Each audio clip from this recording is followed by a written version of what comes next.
Halo semua viewers, senang sekali Live Tech kembali syuting di studio live Binus TV dan tentunya kami juga senang sekali bisa kembali hadir ke hadapan Anda nih semua viewers. Dan pastinya kami akan memberikan serangkaian informasi dan berita menarik tentang dunia teknologi untuk Anda. Dan tanpa berlama-lama lagi langsung saja kita ke informasi yang pertama. Melengkapi jajaran smartphone P40 series di Indonesia, Huawei resmi menghadirkan Huawei P40 dan P40 Pro Plus lewat sebuah acara peluncuran yang digelar secara online pada 9 Juni kemarin. Dan pada awal April lalu, Huawei sudah lebih dulu meluncurkan P40 Pro. Dua ponsel yang baru dihadirkan dalam kesempatan kali ini memiliki perbedaan. Kedua ponsel tersebut adalah P40 Pro, P40 Pro Plus yang merupakan model teratas di ketiga ponsel anggota lini P40 series. Rangkaian kameranya merupakan yang tercanggih dengan 5 buah kamera belakang. Kelima kamera tersebut terdiri dari kamera utama 50 megapiksel, kamera telefoto 8 megapiksel, kamera telefoto 8 megapiksel, kamera ultrawide 40 megapiksel, dan kamera TOF 3D. Kamera depannya ada 2 buah, yakni 32 megapiksel dan IR TOF 3D yang sekaligus berfungsi sebagai pemindai wajah untuk face recognition. Kedua kamera ini ditempatkan di dalam lubang punch hole berbentuk kapsul di pojok kiri atas layar. P40 Pro Plus memiliki zoom optical hingga 10 kali yang memberikan hasil yang sangat menakjubkan. Spesifikasi P40 Pro Plus termasuk layar OLED 6,58 inci, chip Kirin 995G dengan konfigurasi RAM dan memori penyimpanan 8GB, 256GB, serta baterai 4200 mAh yang mendukung fast charging 40W. Huawei memasarkan P40 Pro Plus seharga Rp18,5 juta di Indonesia. Ponsel ini bisa dipesan melalui pre-order mulai tanggal 12 hingga 26 Juni 2020, baik secara online ataupun pergi ke store fisik. Nah, informasi kita selanjutnya ini untuk para pecinta Xiaomi. Xiaomi resmi mendaratkan Redmi Note 9 dan Note 9 Pro di Indonesia. Ponsel ini dibekali desain kamera dengan 4 lensa atau quad kamera. Redmi Note 9 dengan kamera utama 48 megapiksel dan Redmi Note 9 Pro dengan kamera utama 64 megapiksel. Redmi Note 9 memiliki layar IPS FHD Plus berukuran 6,53 inci dengan desain punch hole atau dot display di sudut kiri atas sebagai tempat kamera selfie 13 megapiksel.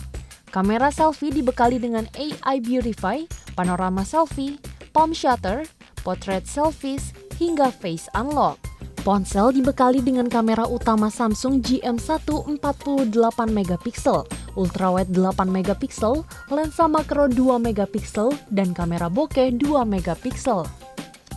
Pada bagian belakang juga ditempatkan pemindai sidik jari. 4 lensa kamera disusun dengan modul berbentuk persegi. Di bawah modul terdapat juga sensor pemindai sidik jari. Dari sisi dapur pacu, Redmi Note 9 dibekali dengan chipset MediaTek Helio G85 yang terdiri dari CPU octa-core dan GPU Mali G52. Chipset dikombinasikan dengan 2 varian memori, yaitu 4GB ditambah 64GB dan RAM 6GB ditambah ROM 128GB. Penyimpanan bisa diperluas dengan micro SD hingga 512GB. Untuk baterai berkapasitas 5020 mAh dibenamkan bersama dengan pengisian daya cepat 18 watt bawaan yang tersedia di dalam box. Redmi Note 9 Pro dibekali dengan layar IPS 6,67 inci FHD+. Bagian depan dan belakang ponsel dibekali dengan Corning Gorilla Glass 5. Berbeda dengan Redmi Note 9, pemindai sidik jari ditempatkan di samping kanan ponsel. Menyoal kamera, ponsel dibekali dengan kamera utama 64 megapiksel, kamera ultrawide 8 megapiksel 119 derajat FOV, kamera makro 5 megapiksel, dan kamera bokeh 2 megapiksel. Kamera juga dilengkapi dengan dual flash. Sementara itu, sensor kamera depan Redmi Note 9 Pro adalah 16 megapiksel yang dilengkapi dengan fitur slow motion selfie. Redmi Note 9 juga dibekali dengan prosesor terbaru milik Qualcomm, yaitu Snapdragon 720G 8nm. Chipset dikombinasikan dengan dua varian memori, yaitu 6GB ditambah ROM 64GB dan RAM 8GB ditambah ROM 128GB. Penyimpanan bisa diperluas dengan microSD hingga 512GB.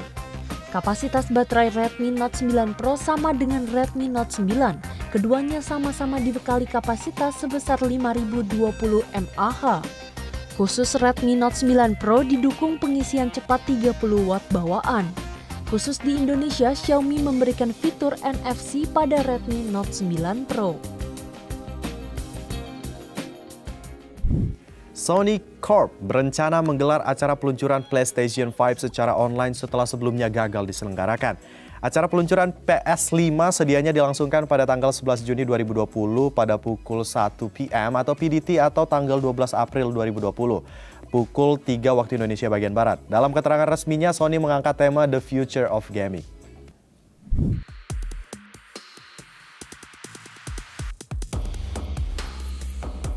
Melansir SCMP, peluncuran PS5 dilakukan dalam rangkaian untuk menggenjot produksi untuk musim liburan akhir tahun. Selama ini, Sony telah berbagi perincian teknis tentang konsol PS5, tetapi tetap bungkam mengenai harga atau tanggal peluncuran. Acara peluncuran PS5 kemudian bisa disaksikan secara streaming di YouTube dan Twitch milik Amazon.com. Schumann menyatakan grafik permainan PS5 yang dioptimalkan untuk layar Ultra High Definition 4K diperkecil agar dapat beradaptasi dengan batasan bandwidth. Melansir GameSpot, siaran akan streaming akan dilakukan pada 1080p dan 30 frame per detik. Hal itu dilakukan karena 4K dan frame rate 60 fps ke atas mungkin diperlukan untuk menampilkan sepenuhnya keunggulan yang ditawarkan PS5. Sebab Sony menyampaikan game PS5 akan terlihat lebih baik jika dimainkan dengan TV 4K. Pengguna yang menyaksikan peluncuran online itu juga didorong untuk menggunakan headphone untuk menikmati efek audio yang mendalam. Tidak ada rincian lebih lanjut yang dibagikan, tetapi Sony sebelumnya mengatakan bahwa PS5 akan menawarkan evolusi dalam suara.